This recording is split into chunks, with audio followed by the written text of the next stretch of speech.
Welcome. I'm Richard Hasna. I'm your host for the Wisdom Inspired Life podcast and this YouTube channel.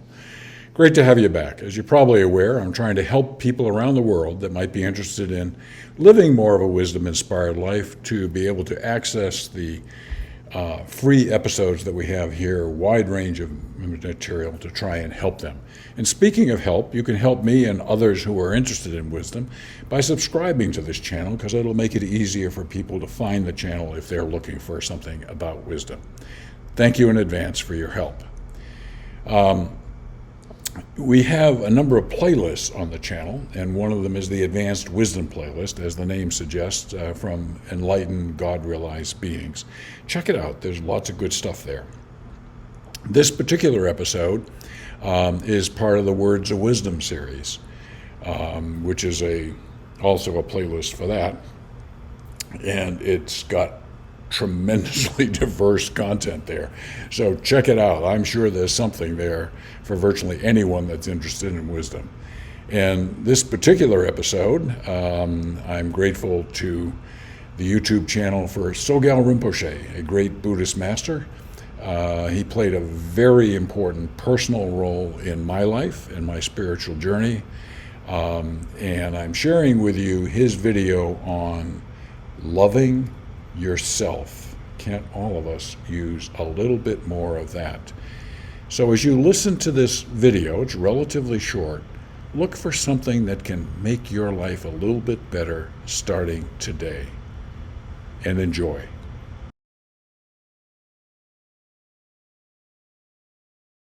When we able to be like that, as we connect with ourselves, we're really able to be. Be. You know, be. To be. You understand? A lot of time we're always thinking, doing, speaking, but we've lost how to be. And so we lost the connection with ourselves. When you learn how to be, really be at home with yourself, if you really learn to be, then that's the secret of contentment. Contentment comes. Really, contentment with oneself comes when you know how to be. Because normally what happens, we always, like we get bored, you know, we get bored, we always need entertainment, we need stimulation, we need all kinds of external inputs. Maybe we need company, we need friends. I mean, that's fine. But somehow, we don't know how to be with ourselves. We don't know how to be friends with ourselves. In fact, meditation is a way of being friends with ourselves. When you're able to connect with yourself,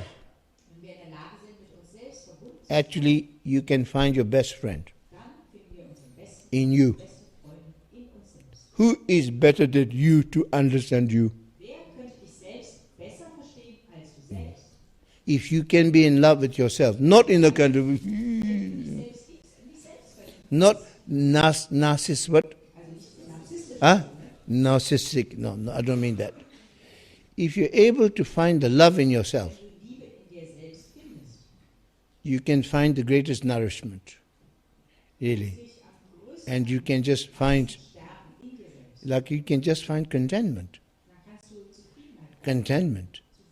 And you just, know how to be. In fact, the French philosopher Pascal, he said, all of men's difficulties, I mean also women, yeah, difficulty rises from his inability to sit quietly in a room by himself.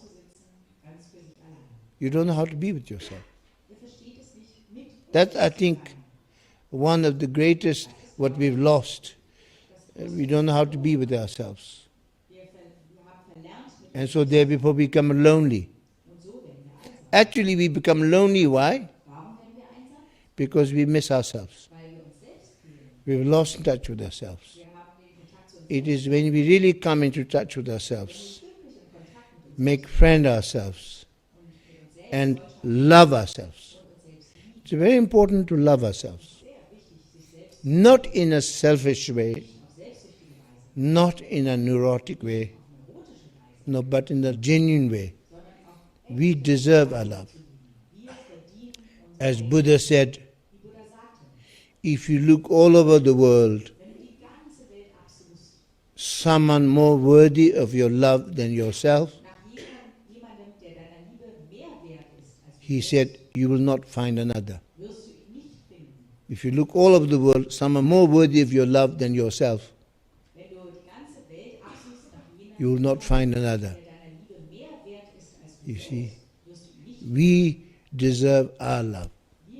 We deserve to love ourselves in a healthy way. And Buddha further said, he who loves himself will not harm another. If you truly know how to love yourself, then you will not harm others. You notice sometimes from the movies you can see serial killers. Yeah, sometimes they don't love themselves. They have something about love. You understand? Sometimes neurotic thing with mother, some kind of this thing, something, and you're not complete because of the lack of that love. As you lack that love, you lack a great part of yourself.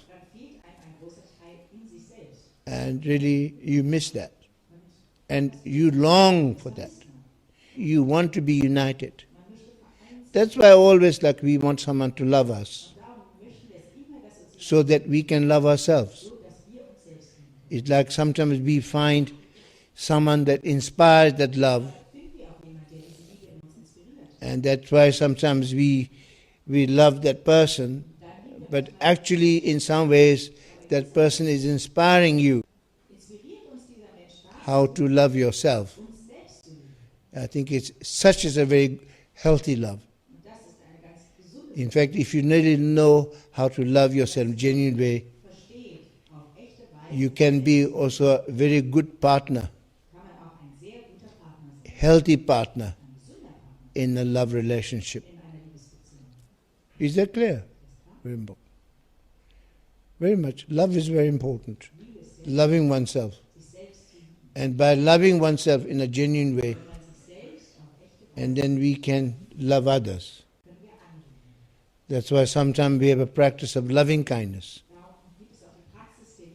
The practice of loving kindness, which is sometimes before compassion, as a preliminary to compassion, as a springboard to compassion, is a practice of loving kindness. And often when we feel that you lack that love in this practice, one is advised to visualize,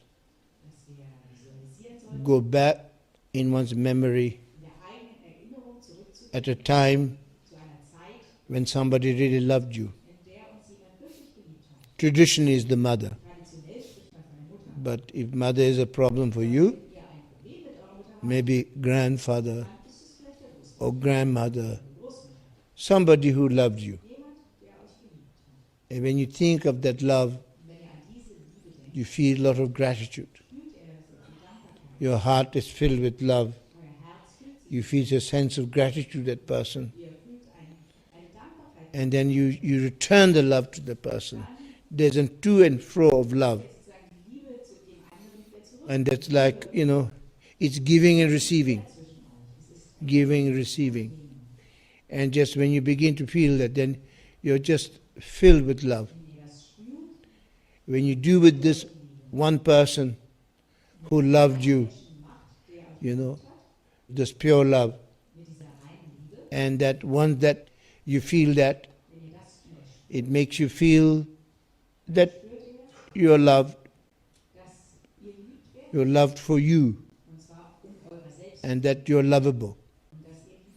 That there's tremendous gratitude to the person for awakening that love, bringing that love, which is actually in you.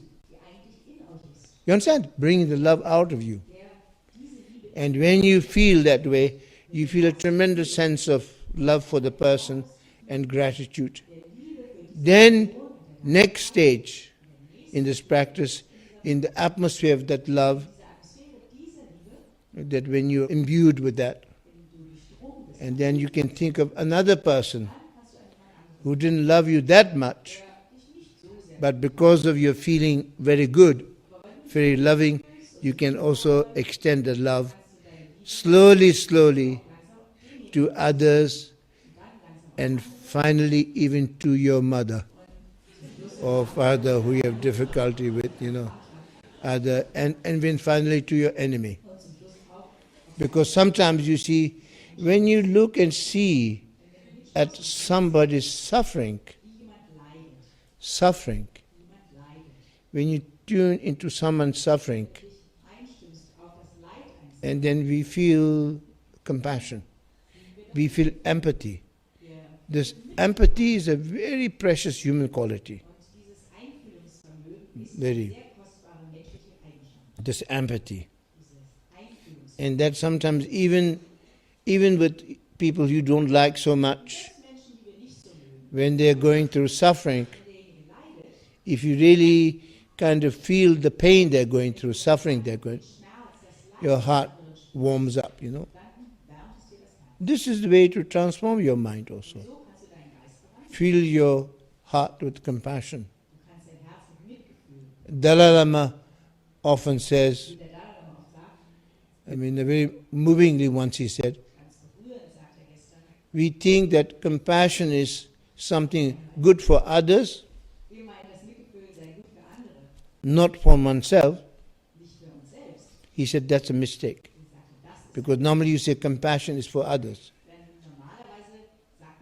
From my little experience, he said, he said, when I practice compassion, love and compassion, my heart is filled with love and compassion.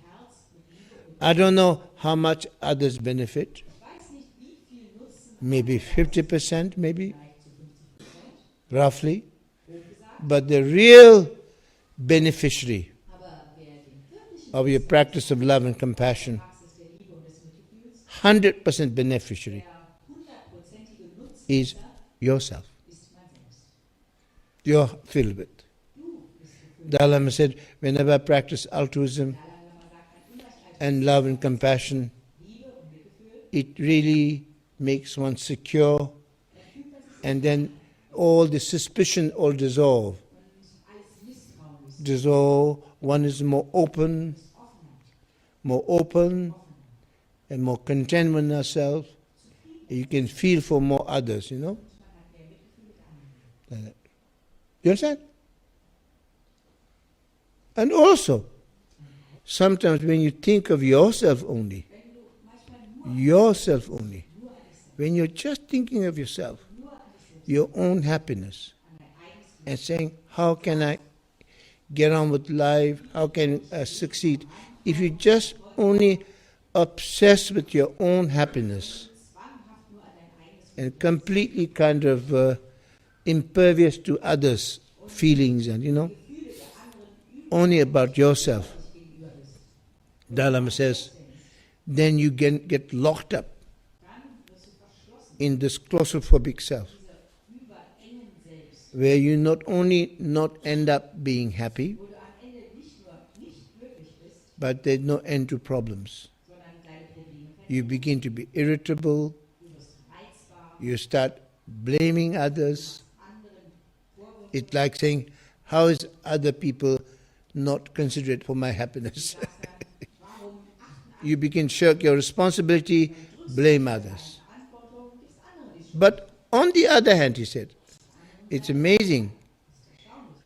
When you, instead of focusing on yourself, if you start thinking of other person, a concern for the welfare of other person.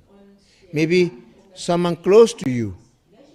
Sometimes when you have a problem, instead of focusing on your problem, if you start thinking of someone else going through a problem, you're really helping someone else, when you start working for the benefit of others, then His Holy Dalai Lama says, what's amazing, not only you're able to benefit others, but really in the process, your own welfare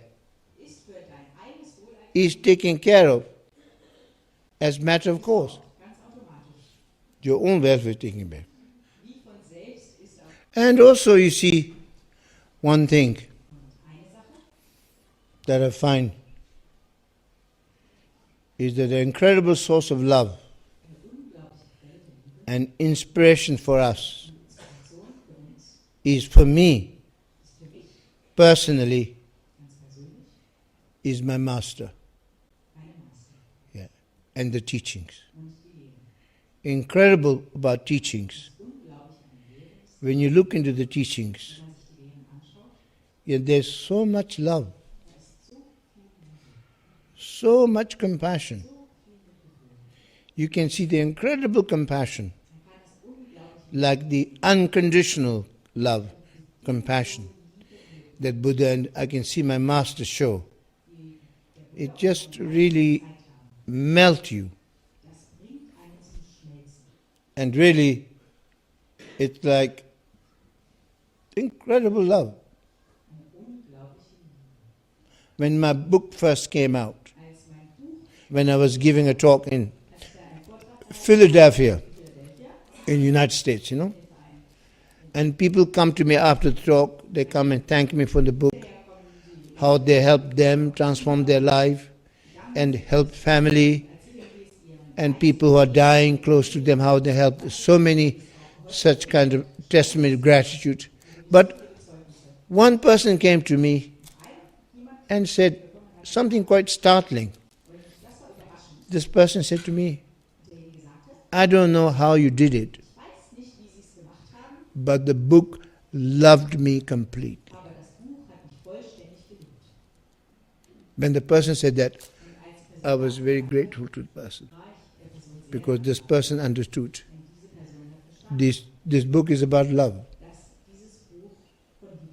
And that tremendous love that comes from the teachings, which nourishes you.